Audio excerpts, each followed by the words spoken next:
الحمد لله وكفى وصلاة ربي وسلامه على عباده الذين اصطفى أما بعد دوبا أبوليان كيا أكو مغرتني دبني دبرسنتي هقو غرتي مروار رفتتي سفر راجل قبدي مروار أمچون درقما لأن يو سفر راباتي مروار ايتتكا يو مروار رفتي سفر دي بيتي لما يو أتغرتني مروار رتغرتي دي بيتو تربتاتي سينو يچو أچرم متاكن كي قباب ستا yoo hajjiin sirraa guyyaa 5-6 sirraa jiraatu taate kaatama godhuu jirtu yoo umraa taate jechu agartee hojii nama dubbanne hojii umraati yoo gartanii artii achirraa kaate mataa kan kee gabaabsattee yoo gartanii guyyaan hajjii gartanii gadin dhiyaatin mataa kan kee gartee duuba haddachuu si caala اللهم ارحم المحلقين رسول ربي دعائي كدتني في كرابين قرانت المحلقين ومقصرين رؤوسهم مقصرين ومحلقين رؤوسهم ربي جلسان كغرتني دوبا متى ثاني غبابستني دبر ربي جلسان غرتني دوب محلقين رؤوسهم يا ربي جلسان دوبا كرتي متى كان كي غبابسچون غيا ست دياتو غيا حجي yoo kagartee guyyaa 10 mataa haddachuu sirraa fedhanii beeyta guyyaa 10 sanitti mataan naan biqilu yoo jette murachuu dhumatu sirra jira gabaabsachuu sirra jira jechuu leanna waqtii tanteetu murteessa akka tikeeta keetitti murteessa yoo ammoo gartanii waqtii gayaa qabaatte haddachuu tirrasiif caalaadha achirraa kaatee mataa kan kee haddatteeti firraa fixatta jechuu hojiin hajjii gartanii duuba dabalata xiqqaa qaba malee hanqi kun hojii umraati obboleeyyan islaamaa namni alarraa fagoorraa dhufu bakka garteen ni irraa harramutu qophaa'ee fi jira tartiiba gartanii namni fageenya irraa dhufu gartanii godhachuu qabu الآفاقي الحاج القادم من خارج حدود الميقات لا بد أن يكون له مقام ومكان الإهرام الزمانية والمكانية وأنجل أن تجرى جتشو دوبا بوليان كنا namni gartanii duuba hajjii dhufu tartiiba akkanaa kanaani hajjiidhaa gartanii dhufu deema amma fakkeenya ka Ameerikaa dhufu jira ka Austraaliyaa irraa dhufu jira ka Kanaadaa irraa dhufu jira ka South Africa irraa dhufu jira Kenya Ethiopia irraa dhufu jira Afrikaa guutuu irraa dhufu jira warri kun cuftii isaaniitu bakka irraa harramuudhaaf qopheeffametu gartanii duuba isaaniif agartanii qophaa'ee jira jechuu obboleeyyan islaamaa maaliif jennaan namni cuftinuu bakka inni itti irraa harramu rasuulli tolchee jira warra gartee madiinaatii fi zal xulayfaa tolchee jira jechuu warra iraaqii fi zaatu irqiin tolchee jira jechuu warra gartanii najdiitii fi maqaa akkasumatti gartee tolchee fi jira qarnal manaazil warra gartanii akkasuma gartee shaamii fi masri irraa dhufulleen akkasuma gartee rasuulli argitanii kuno tolchee fi jira bakka isaanii warra Itoophiyaa Soomaaliyaa Keeniyaa argitee karaa kana dhufullee Yaman irraa dhufullee yalamlam jedhee tolchee fi jira duuba namni cuftinu bakka gartanii irraa dhufu san yoo inni bakka ihraamaa san gahe ka bahara gubbaa irratti bakka toon itti geessu jira ka gartanii osoo inni qilleensa irra jiru geessu jira asitti dubbiin lama jira duuba yoo xayyaarri sin deemtaniin xayyaara islaamaa ta'e warrilleen bakka irraa harramtan isinii himan annaawunsi isinii godhan isinii beeksisa isinii godhan jechuu yoo xayyaarri keessan ammoo ta biyya fagoo irraa dhuftu ka biyya kuffaaraati irraa dhuftu taate isinii himuu hin danda'an laakiin eessarraa harramuu dandeenya jecha gaafattanii sheekotii waliin deemtaniif ulamaa waliin deemtan bakki ihraama keenyaa eessaa nuti gartanii karaa kamiin seennaa garagartee warra masriitii qopheeffameeti moo karaa warra madiinaatii qopheeffameeti moo karaa warra najdii warra riyaadii qopheeffameetiin dhufuu jirra moo qilleensi nuti irra ba'uu jirru karaa warra kamii qopheeffameen dhufuu jirra gaafachuutu isinirra jira obboleeyyan islaamaa kanaan agartanii duuba bakka irraa harramanulleen qopheeffamee tartiiba kanaan agartee duuba obboleeyyan islaamaa rasuuli rabbi alayhi salaatu wassalaam haqiiqaa agartanii duuba waan lafa jirtu hunda nuu ibsanii jiran islaamaa obboleeyyan islaamaa alaafaqiyyul haajju namni gartanii yoo harramatu obboleeyyan islaamaa duuba tartiiba gartee kanaan harramachuu huccuu gartee qaaliin ta'in huccuu gartanii qiyaasaa ka agartee rabbiin subhaanahu wa ta'aalaa gartee sirraa jaallatu tawaadu'a gartanii namni cuftinu foormii tokkotti rabbi deebisee akka isaan yawmal qiyaamaa yaadatan akka isaan kafanni gartanii kuno guyyaa gartanii akhiraa deeman yaadatan akka gartee obboleeyyummaan illeen jidduu islaamaatitti gad dhufte san argitee nam cufti yaadatu adii gurraachi uffata tokkicha uffata ra'iisaa fi mar'uusni gartee kaajajuuf kaajajamulleen argitanii uffata tokkitti uffata hikmaa gurguddoo keessa jira wanni huccuun hajjiidhaa gartee ihraama hajjiidhaa rabbiin gartee kana nu godheef hikmaa gurguddoo keessa jira obboleeyyan islaamaa wakadhalika amma hajjiin agartanii duuba ikhwata al-islaami wal iimaan warri amma gartee alaa dhufu bakka irraa harramu kana qaba jenne warri gartee keessa jiru waan bakka godhamteef tanarraa gama keessaa jiru bakka mana isaas irraa harramee gabbaa of duuba deebi'ee bakka namni biraa irraa harramu san dhaquun qabu warri amma mallee gartee sanii achii dhufulleen bakkasana yoo gairra harram amma fakkeenya nuti Keeniyaadha Itoophiyaadha warri Yaman yoo nuti bahara gubbaa geennu bahara gartanii duuba gartee amma deemu bahara guddaa kanarra geenyu yalamlamii walitti qixooyna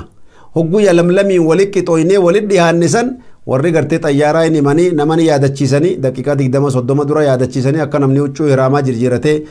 mana haajaa seenee firraa wudu'atee argitee aqalla ishee isaa qulqulluu isaa wudu'a qabu argitanii duuba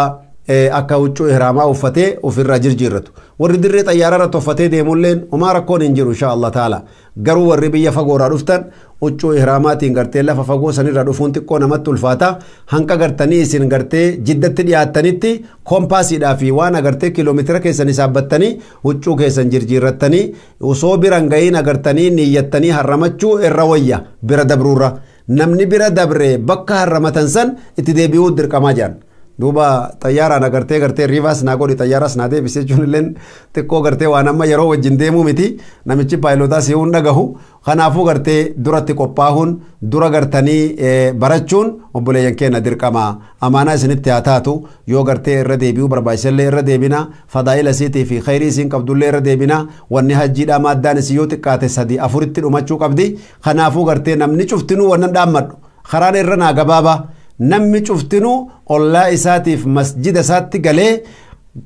guruppii gartanii hajjaajotaatiin walit dhufee sheekotii bilchaataa sheekotii ilmiidhaan gayaa qabdu ta akka dhugaa yoo dandayame ka ofii hajjii dhuftee barattee beeytu ka ilmii hajjiillee qabdu warra akkasiisanirraa argitee darsii bareedduu gabaabduu gorsa ajaa'ibaa ka agartanii minatti godhan ta agartanii muzdalifaatti godhan ka agartanii ihraamarraa eega harramatanii wanni godhuun hin taane maali kana cufa agartee namni cuftinuu sila agartee gurarra qabatee akka malee bareeda akka warra soddootii keenyaa tokko hin taaneen adaraa isinit dhaammadha warra soddootii keenyaa tokkotu waan ta'an gaala sadii qabanii jari cuftinuu gaala sadeen baadiyyaarraa gurguratanii dhufaniiti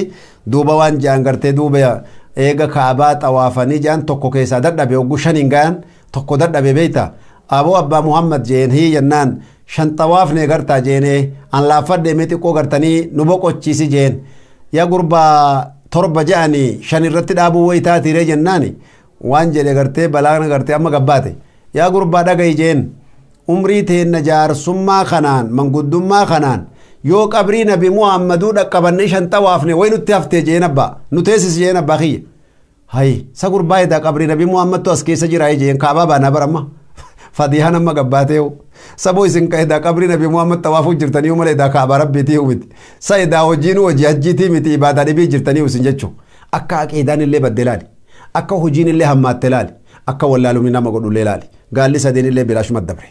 ta'abiin agas geessullee ka Makkaa ka Madiinaa ka Minaa ka Arafaa ka Muzdalifaa balaan akkasin nama buute dhukkeen akkasin namarra garagaltillee bilaasha dabarte iyaadan billah yoo toohinni namaa bade qabriin tawaafan obboleeyyan keenya qabri rasuula rabbii kiiloomeetira 480 jira irraa fageenya Madiinaa jira inni gartee huccuma gurraacha kana walitti gartee kaabaa kana garraan bakki rasuulli ciisanuu asumatti fudhatee beekadhu ilmiituma haganuma ka duraan hin qophooyne ka obboleeyyan islaamaa walidaalika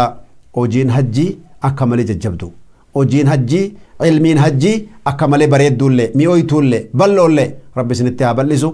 irra isinii deddeebina darsii isiilleetti isinii deebina wassalaamu alaikum warahmatullaahi wabarakaatu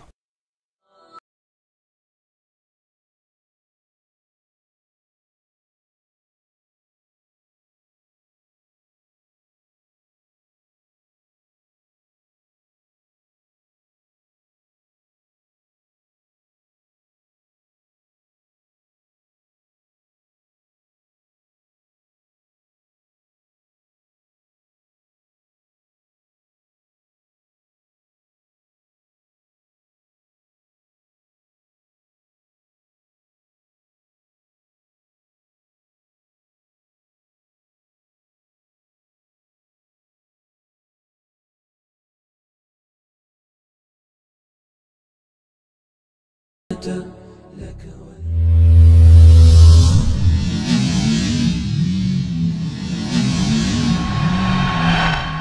أكنوف قدتو دين إسلاما خني خوتا جراك الده جنة جزاني أكنوف قدتو دين إسلاما خني خوتا جراك الده جنة جزاني بسم الله جئن جلق بدر الراه ربي فكين كمني جبا وهندرة وما دتشيف سمي خالق وامرة قبرو تنساتهن دادن أوسنوف جرة ربي فكين كمني بري قرآن الرا شركي شرك سيسوان أرمي جورة سبحانك ربي قل لويتي الرا يا موتي عرشي الرا عرشي بشان الرا قدت والتاتي خالق وامرة هكان ندك بي يا ربي إفبرة تمسان كاسي روف خني تديني أكنوف قدتو دين إسلام أخني خوتا جراك قده جنة جزاني يا ربي إفقه أومتين هاجغني أنقل خيتي هاجمون لكفني سينين غرغار فدا أكانين سلبني وباقن ريفتي أكان الران هفني يا دخوني بيتا مرادان نافقه أندقا دبتو أرب نافته أتنان كجيلي خرار نخاي رحمة خيب الآخي سانا دبني أكنوف قدتو دين إسلام أخني خوتا جراك قده